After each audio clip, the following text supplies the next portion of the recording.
नमस्कार। प्रारंभ पर एक बार फिर आप सभी का स्वागत है। स्क्रीन के दूसरे हिस्से में आइए अपने आज के गेस्ट का स्वागत कर लेते हैं, व्यालोक पाठक जी। व्यालोक जी नमस्कार। नमस्कार दर्शकों, व्यालोक जी का परिचय अब कराना मैंने बंद कर दिया है।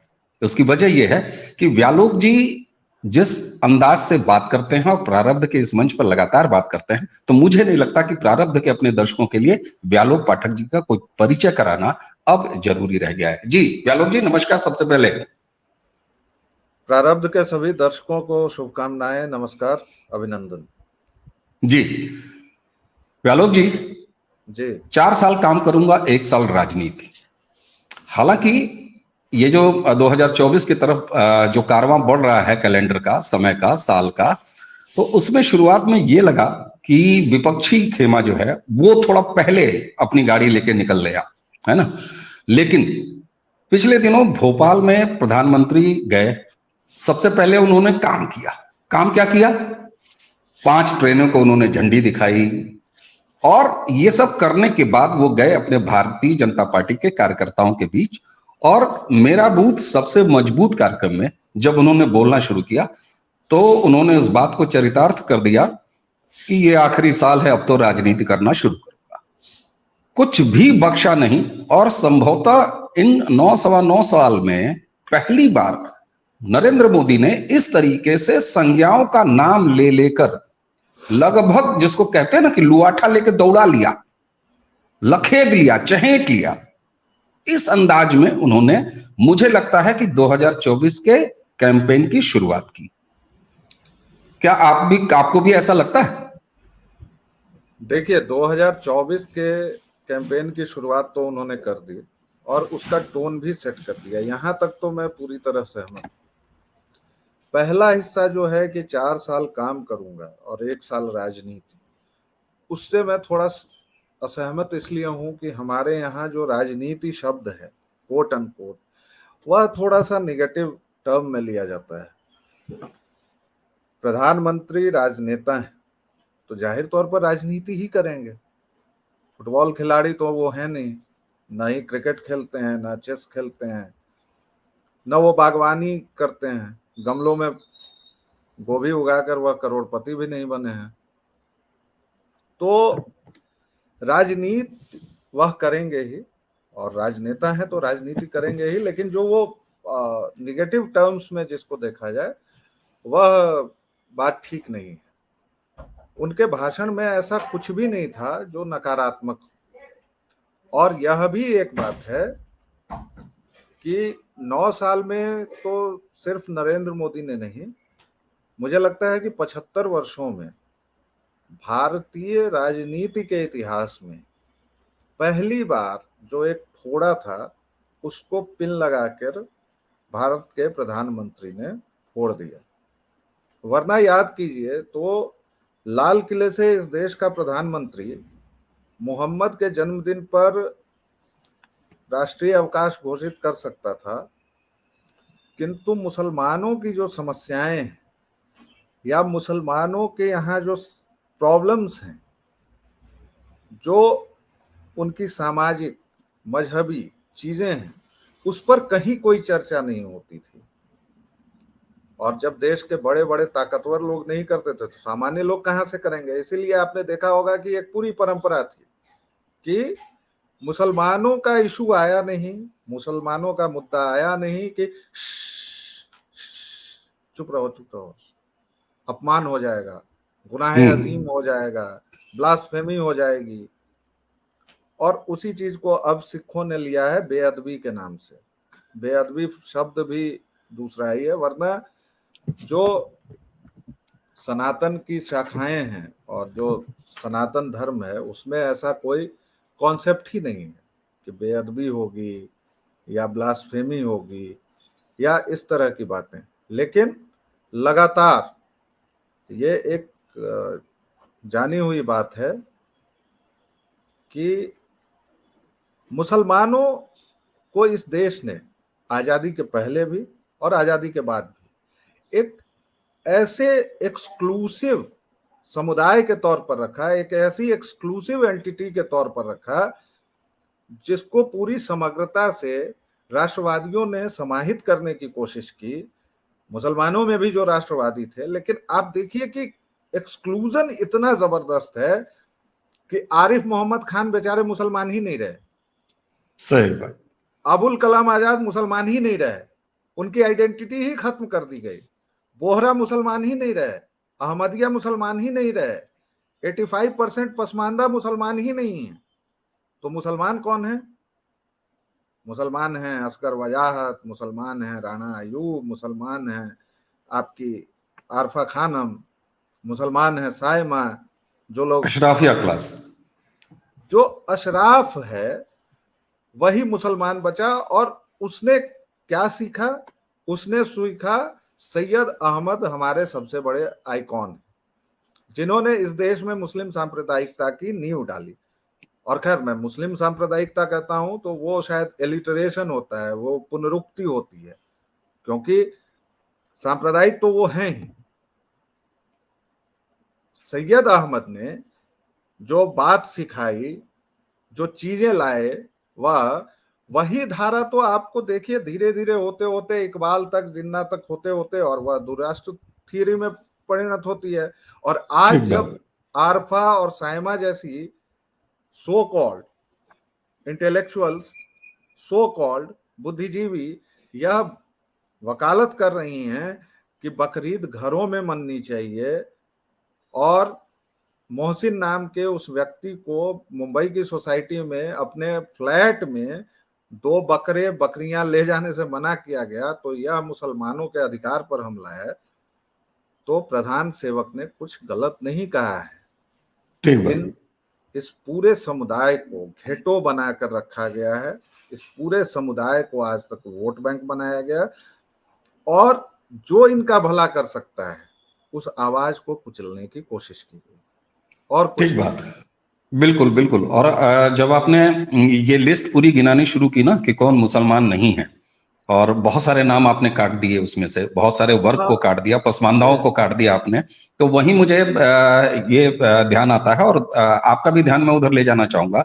आप जरा देखिए कि मिर्जा असद यानी गालिब साहब को कभी कोई मुसलमान बुद्धिजीवी, सो कॉल्ड बुद्धिजीवी कभी कोट नहीं करता, उनको शराब और कोठों का शायर बना के रख दिया। क्यों? क्योंकि उनकी लाइनों में कुछ ऐसी बातें थी। वहीं एक और नाम अकबर इलाहाबादी साहब, कि आबे जमजम से कहा मैंने मिला गंगा से क्यों, क्या तेरी तीरथ में इतनी नातवानी आ गई, वो लगा कहने की हजरत आप देखो तो जरा बंद था शीशी में अब मुझमो रवानी आ गई।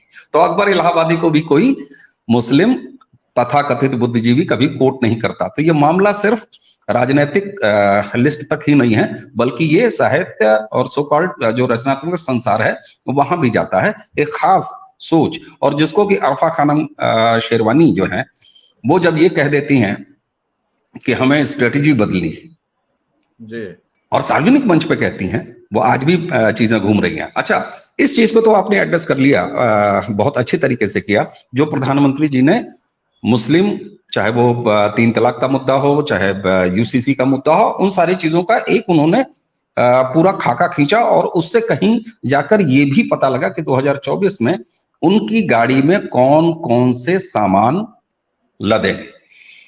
उसी के साथ एक डब्बा उन्होंने और भरा, एक बड़ा पार्सल, जिस पार्सल में उन्होंने फिर एक बार संज्ञात्मक नाम लेने शुरू किए, और उन्होंने उत्तर प्रदेश के समाजवाद के सो कॉल्ड पुरोधा मुलायम सिंह यादव जी, स्वर्गीय इन्वर्टेड में स्वर्गीय, उनके पुत्र अखिलेश यादव से लेके पूरा बिहार, राजस्थान, मध्य प्रदेश होते हुए वो साउथ तक गए और स्टालिन तक पहुंच गए साहब, शरद पवार जी तक भी पहुंचे, बेटे बेटियों का नाम गिनाया, और साफ तौर पे कह दिया कि अगर आपको इनके परिवारवादी राजनीति की दुकानों को चलाते रहना है तो फिर आप इन्हें वोट दीजिए। यहीं पर एक चीज मैं आपको आपके साथ दर्शकों तक भी पहुंचाऊं कि पिछले 15 अगस्त को जब प्रधानमंत्री ने लाल किले से अपना भाषण दिया था, उसी में उन्होंने एक चीज तो बता दिया था कि अब वो परिवारवाद की राजनीति के खिलाफ साफ तौर पर आ गए हैं। अच्छा, जितना नरेंद्र मोदी जी की कार्यशैली को आप जानते हैं, जितना मैं समझता हूं, वह व्यक्ति इस बात का तो धनी है कि कब कौन सी बात कहाँ कही जाए और कैसे कही जाए, वो ये चुनते हैं। दूसरा, उनकी टाइमिंग बड़ी सही होती है किसी भी डिसीजन के लिए। तो क्या ये समझा जाए कि जब हम लोग अगले 15 अगस्त के कुछ ही दिन पहले बात कर रहे हैं, एक आध महीने पहले जब बात कर रहे हैं, तो पिछले 15 अगस्त को जो उन्होंने कहा था कि परिवारवाद के खिलाफ तो अब पूरी तरीके से हम उन्होंने जंग की बात की थी, युद्ध छेड़ने की बात की थी। तो उनका वो कैलेंडर अब पूरा होता हुआ दिखाई दे रहा है। देखिए, दो तीन बातें हैं इसमें। एक तो उनकी टाइमिंग को लेकर जो आपने बात कही, आपको याद होगा कि 2019 का जब चुनाव हो गया और ठीक अगस्त का महीना था, शायद इस महीने से भी कुछ नजूमी वगैरह निकाल सकें ज्योतिषी के, मोदी का कुछ खास लगाव है या लेना देना। आर्टिकल 370 उन्होंने खत्म कर दिया बिल्कुल 2019 में, जबकि चुनाव हो चुके थे, 5 साल पड़ा हुआ था, कोई ये नहीं। तो सीधी सी बात है कि बीजेपी के जो तीन कोर इश्यूज थे वह उनको पूरा करना था। अनुच्छेद 370 गया, भव्य राम मंदिर बन रहा है, अब एक यूनिफॉर्म सिविल कोड बचा हुआ है। अब समस्या ये है कि जो हम लोग 4 साल और 1 साल राजनीति एक बार प्रधानमंत्री ने संसद में कहा था कि आपको मेरी किसी भी चीज पर शंका हो, लेकिन मेरी राजनीतिक समझ पर शंका नहीं करनी चाहिए। तो प्रधानमंत्री को इस देश की जनता की भी समझ है और वह जानते हैं कि इस देश की जनता पिछले 1200-1500 वर्षों में गुलामी सहते सहते क्या हो चुकी है, और वह अचानक से एब्रप्ट चेंजेस के लिए तैयार नहीं है। तो उसको पहले तैयार करना पड़ेगा। सीए में हमने देखा, किसान आंदोलन में हमने देखा, सब चीज में देखा। जहां तक परिवारवाद की बात है तो ऐसा नहीं है, युद्ध चल रहा है, युद्ध तो लगातार चल ही रहा है, लेकिन हमारे यहाँ एक कोर्ट का सिस्टम है, न्याय व्यवस्था है। अब दिक्कत यह है कि वो पूरा सिस्टम जो है वो अंग्रेजों का उधार लिया हुआ है, क्योंकि हमारे पहले प्राइम मिनिस्टर जो थे चचा नेहरू, उनको भारतीय कोई चीज पसंद ही नहीं थी, और उन्होंने तो ये लिखा है कि संस्कार से वो यूरोपियन है, तो उन्होंने वही चीजें थोप दी। अब दिक्कत यह है कि जब वो व्यवस्था है तो आप रातों रात नहीं कर सकते। ठीक है। इसीलिए ये आरोप भी लगता है कि बीजेपी आखिर कर क्या रही है। वाड्रा के खिलाफ आपने इतना कुछ कहा, क्यों नहीं हो रहा है? भाई मुकदमे चल रहे हैं। जो युवराज हैं कांग्रेस के, सजाशुदा निलंबित सांसद हमारे चिराधेड़ बालक राहुल गांधी जी, उनको तो सजा मिली हुई है, लेकिन वो आज भी इस तरह डिक्टेशन देते हैं जैसे वो इस देश के मालिक हैं। तो इसमें दो चीजें हैं कि एक तो कांग्रेस को यह समझ में ही नहीं आ रहा है कि एक परिवार के सिवा ये बातें कैसे को हो सकती हैं। दूसरा, जो प्रधानमंत्री मोदी के खिलाफ उनकी घृणा है, वह इससे नहीं है कि मोदी राष्ट्र निर्माण कर रहे हैं या नहीं कर रहे हैं या क्यों है। वह घृणा इस वजह से है कि यह हमारे वर्ग का नहीं है। मोदी रायसीना हिल्स के नहीं है, मोदी ठीक बात। उस खास ब्रैकेट के नहीं है। मोदी आईआईसी में छलकते शैंपेन के साथ खनकदार अंग्रेजी नहीं बोलते हैं, इसीलिए ये महामूर्ख उनकी अंग्रेजी का भी कई बार मजाक उड़ाने की कोशिश करते हैं। लेकिन इन वही कि अगर कोई व्यक्ति अपने आप को ही नहीं पहचानता है, भाई वो गुजराती हैं, अधिक से अधिक हिंदी भाषी हैं, उनकी हिंदी तक में वह टोन है।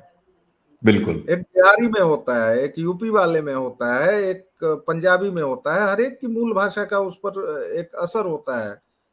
दक्षिण भारत वाले लोगों का होता है, तेलुगु का अलग टोन होता है।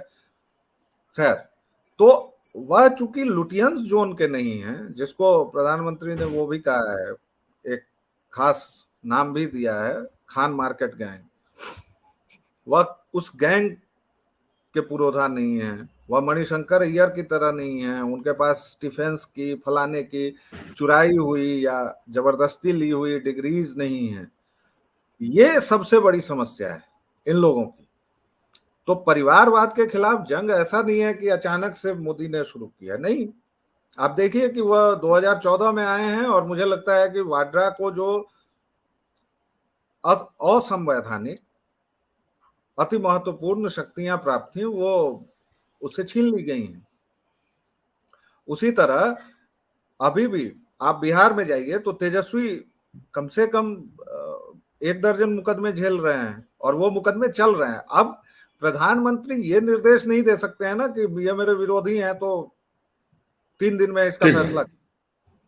वो जब निर्देश नहीं देते हैं तब तो भाई लोगों का कहना है कि ईडी, सीबीआई, कोर्ट तक के ये, जैसे अभी सबसे कट्टर और ईमानदार जो हैं केजरीवाल जी, वो कह रहे हैं कि कोर्ट ही बेकार है। अरे भैया, कोर्ट ने ये फैसला दिया था। कोर्ट ने लिखा है कि जब तक केंद्र सरकार कोई नया अध्यादेश या कानून नहीं ले आती तभी तक ये चलेगा। तो जब तक नहीं लाती, ये लिखा है ना। कथित तौर पर ये पढ़े लिखे लोग हैं, कथित तौर पर बार बार तो ये अपनी पढ़ाई लिखाई को ही दिखाते हैं, लेकिन इनके हिसाब से इनके दादा अनपढ़ होंगे क्योंकि उनके पास डिग्री नहीं होगी। जीवन की धूप में जो पढ़ा, जो तपा, उसकी पढ़ाई लिखाई से ये डिग्रीधारी अनपढ़ कुपढ़ चले हैं मुकाबला करने। और ये इसीलिए हारते हैं कि नरेंद्र मोदी 40 साल तक इस देश के कोने कोने में जनता के बीच रहे हैं, चटाई बिछाकर सोए हैं, एक कमरे में सोए हैं, जहां हवा नहीं आती है वहां भी रहे हैं, घरों में खाना खाया है। इस देश की जनता की नब्ज वो टटोल लेंगे या 400 कंटेनर एसी लेके घूमने वाला वो सजाशुदा निलंबित सांसद टटोल लेगा, जिसका परवाना भी डिस्कवरी ऑफ इंडिया करता था। जैसे इंडिया कोई या भारत कोई खदान में पड़ा हुआ एक ढेला है। भारत की आप खोज कैसे करेंगे साहब? आप लिखो ना कि मैं अपनी खोज कर रहा हूं, मुझे पता नहीं है कि मैं क्या हूं। आप भारत की खोज कर लेंगे, और उसको इन लोगों ने इतिहासकार बना दिया है। तो ये जंग तो उस दिन से जायज है और इसमें कोई राजनीति नहीं है। 4 साल काम करूंगा मतलब 4 साल केवल विकास के, सामाजिक पुनरुत्थान के कार्य होंगे, आर्थिक कार्य होंगे। 1 साल राजनीति करूंगा मतलब राजनीतिक कार्य होंगे। ठीक बात, ये आपने अच्छा किया, ये आपने अच्छा टर्म दिया कि आखिरी साल वो राजनीति करना नहीं बल्कि राजनीतिक काम होंगे। ठीक बात, राजनीतिक काम कर रहे हैं, ठीक है, इन लोगों को जवाब भी दे रहे हैं। एक भाषण उन्होंने दिया, उसका एक टुकड़ा इन्होंने दिखाया, और रात को आपातकालीन बैठक होती है all India Muslim personal law board की। पहले तो ये बताइए कि ये साला है क्या? मतलब ये कोई संवैधानिक संस्था नहीं है ना भाई, एक एनजीओ है। 71-72 में माननीय इंदिरा गांधी जी ने बनाया था। ये कौन होता है ऐसा डिक्टेशन देने वाला भाई कि हम नहीं मानेंगे, हम ड्राफ्ट देंगे, हम करेंगे, हमारा लॉ है, हमें इस तरह से न किया जाए। ये क्या मजाक बना रखा है? तो टोन सेट हो चुका है, काम हो रहा है, परिवारवाद पर भी प्रहार चलता रहेगा।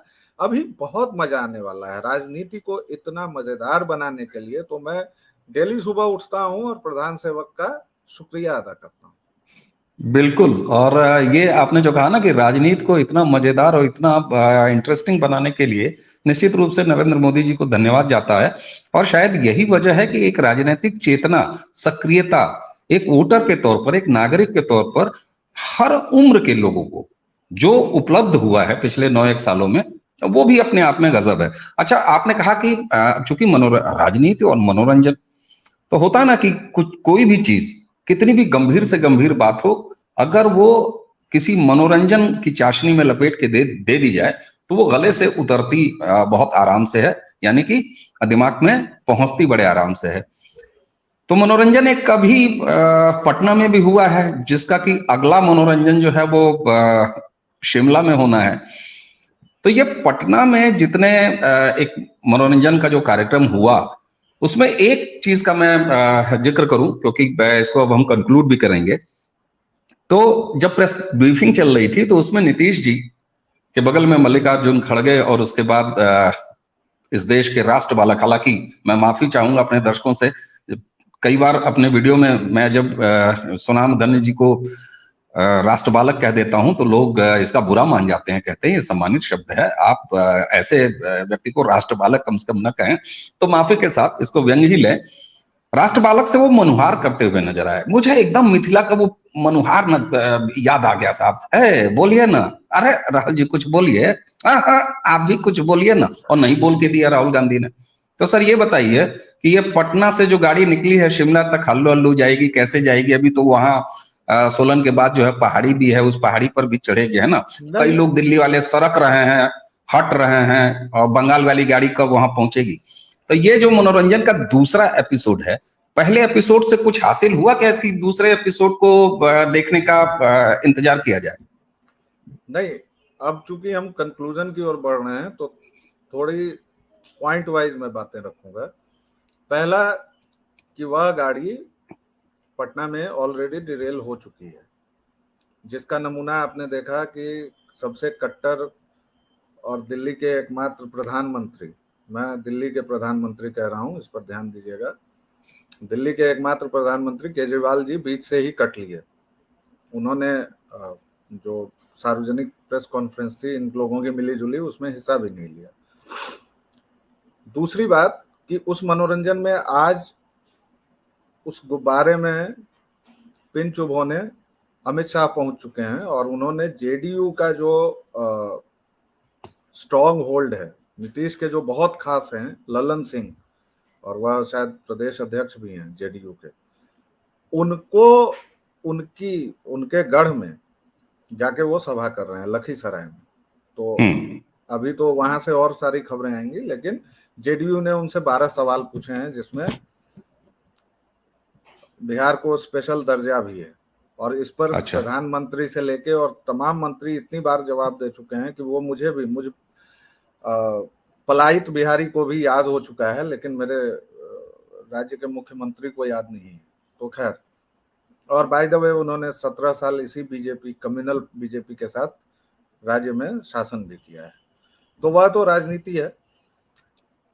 अब ये जो मनोरंजन का सिलसिला है, वह देखिए क्या है कि केसीआर कल पहुंच गए महाराष्ट्र 600 गाड़ियों के काफिले से। उनको बुलाया नहीं था, ये ठीक, लेकिन तेलंगाना में आप क्या करेंगे? महाराष्ट्र में एक छोटा मोटा गठबंधन चल रहा है, ठीक है चल रहा है। झारखंड में आपका ऑलरेडी गठबंधन है। यूपी में अखिलेश कांग्रेस करके देख चुके हैं गठबंधन। वहां तो मोदी बसपा भी कर बसपा भी करके देख चुके हैं। बसपा भी कर चुकी है, सपा बसपा भी आ चुके हैं, कांग्रेस सपा बसपा सब मिल जाएं, वो भी हो चुका है। बावजूद इसके वहां तो मोदी जी से भी कम्युनल आदमी ने कमान संभाल रखी है। यहाँ तो महाराज जी ही हैं। तो यहाँ तो बहुत दिक्कत है यूपी में। अब आप आ जाइए बंगाल।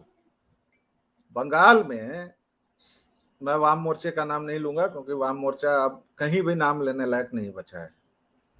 केरल में वह पता नहीं कोई जादू मंत्र है कि कभी आ जाते हैं कभी चले जाते हैं। बावजूद इसके उनके गठजोड़ में मुस्लिम लीग भी है, जो एकदम सुपर कम्युनल पार्टी है, सजाशुदा निलंबित सांसद के महोदय के मुताबिक।